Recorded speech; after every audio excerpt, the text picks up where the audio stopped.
আসসালামু আলাইকুম রহমতুল্লাহি ওবরাকাতু। সুপ্রিয় দর্শক, সকলে কেমন আছেন? আশা করছি ভালো আছেন। তো আমিও আপনাদের দয়া আলহামদুলিল্লাহ বেশ ভালো আছি।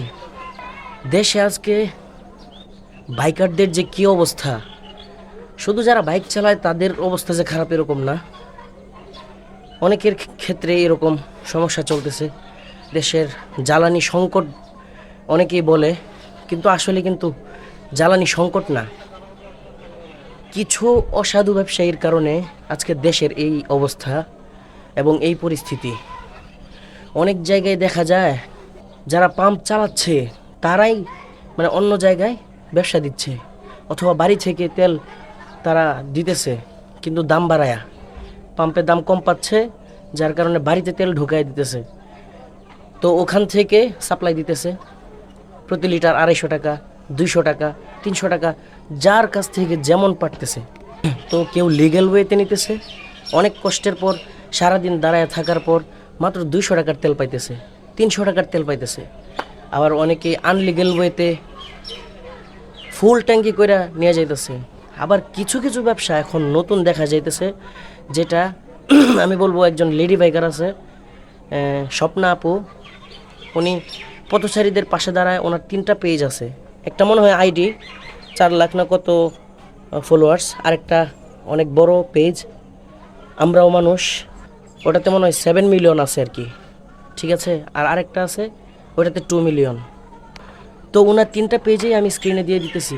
তো যাই হোক, ওনাকে আমরা সবাই চিনি, ওনার নাম হচ্ছে স্বপ্না। তো ওনার কিছু কথা শুনে আসুন, তাহলে বুঝতে পারবেন কিভাবে তেল ধরায় দেওয়ার একটা সিস্টেম, তেল দেওয়ার একটা সিস্টেম কিভাবে তারা তৈরি করছে। তারা লাভও করবে আবার তেলও দিবে। তেল অনেকেই পাইতেছে না, সারাদিন দাঁড়ায় থাকার পর মাত্র 200 টাকার তেল পাইতেছে। যাই হোক, কথা না বাড়ায়া চলেন ভিডিওটা দেখি, তারপর বাকি কথা বলবো। আমার বাইকে তেল ছিল না। তেল না থাকার পরে আমি যশোরের যে কোনোটা তেল পাম্প থেকে তেল নিতে গেছি, এই 1 ঘন্টা আগের ঘটনা। তো তেল নিছি 1 ট্যাঙ্কি, একটু দেখাই, এই যে ফুল ট্যাঙ্কি তেল দিয়েছে, তাও পেট্রোল। যদিও আসলে পেট্রোল দিয়ে গাড়ি চালাই না, এখন তো বাধ্য চালাইতে, কারণ তেল নাই। এখন যে পাম্পের থেকে তেল নিছি, সেই পাম্পওয়ালা কন্ডিশন দিয়েছে যদি ফুল ট্যাঙ্কি তেল নিই তাহলে তার ওইখান থেকে একটা মোবিল কিনতে হবে। যে আমি ফুল ট্যাঙ্কি তেল নিছি, বিনিময়ে একটা মোবিল আমাকে ধরাই দিয়েছে। মোবিলের দাম হচ্ছে 1500 টাকা, আর তেল ধরিয়েছে আমার গাড়িতে 1100 টাকার, ঠিক আছে। তো আমরা তেল পাচ্ছি না। কি কারণে পাচ্ছি না দেখেন, আমি কিন্তু তেল পাইছি। আমি তো এমন না যে বাংলাদেশে কি কোনো গাড়ি অচল হয়ে বসে আছে যে তেলের ব্যাপারে চালাইতে পারতেছে না। যে কোনো ভাবে হোক, 2 লাইনই হোক, লিগাল ওয়েতে হোক, যেমনে হোক, কিন্তু মানুষ গাড়ি চালাচ্ছে, গাড়ি কিন্তু চলতেছে রাস্তায়, আমিও গাড়ি চালাচ্ছি। কিন্তু দেখেন এই সিন্ডিকেট এরা কি করতেছে, আমাদের উপর একটা কিছু চাপাই দিচ্ছে। যেমন আমি ফুল ট্যাঙ্কি তেল নিছি, বিনিময়ে আমার উপর মোবিল চাপাই দিচ্ছে। বোঝেন যে আমার মনে করেন মোবিল দরকার নেই, প্রয়োজন না, কোনো প্রয়োজন নেই, কিন্তু কি করছে, এই যে আমার উপরে জোর করে চাপাই দিল। আমি তো তেল নিতে বাধ্য, কারণ আমার গাড়িতে তেল লাগবে, আমি তো নেবই। তাহলে বোঝেন এদের কারণে কি হচ্ছে, আমরা হচ্ছে হয়রানির শিকার।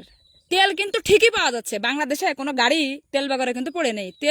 তেল আমরা সবাই পাচ্ছি, যেভাবে হোক পাচ্ছি, কিন্তু কি করতেছে এই কিছু অসাধু ব্যবসায়ী, এরা কি করতেছে, এই তেল মজুত করতেছে, সিন্ডিকেট করে আমাদের সাধারণ জনগণে এভাবে হয়রানি করতেছে, ঠিক আছে। কালকে নিউজ দেখলাম, এক কি বলবো, ঠাক, যাই হোক, সে বলতেছে যে বাংলাদেশে এখনো 2 মাসের তেল অ্যাভেলেবেল আছে। সে 2 মাসের তেল কই ভাই? তোরা যে এসির ভিতরে বসে মানুষকে এভাবে উল্টাপাল্টা কথা বলতেছিস, দেখ এই মোবিল চাপাই দিছে গাড়ির উপরে, একটাই যে মোবিল চাপাই দিয়ে তারপরে যে 1 ট্যাঙ্কি তেল দিছে। 1 ট্যাঙ্কি তেলের বিনিময়ে একটা মোবিল কিনেছি 1500 টাকা দিয়ে, আর তেল নিছি 1100 টাকার। আর তোরা এসির মধ্যে বসে বসে করছিস যে এখনো 2 মাসের তেল মজুত আছে। তোদের জন্য সামনে জুতার বাড়ি রেডি আছে, তোরা একটু অপেক্ষা কর। তো ভিডিওটি দেখার পর কার কি মন্তব্য সেগুলো অবশ্যই কমেন্ট বক্সে জানাবেন। আর হ্যাঁ, সবাই একটু সচেতন থাকবেন, ঠিক আছে। আর যেখানে দুর্নীতি দেখবেন সেখানে প্রতিবাদ করবেন ইনশাআল্লাহ। তো ভিডিওটি এ পর্যন্তই। সকলে ভালো থাকবেন, সুস্থ থাকবেন। আল্লাহ হাফেজ। আসসালামু আলাইকুম ওয়া রাহমাতুল্লাহি ওয়া বারাকাতুহু।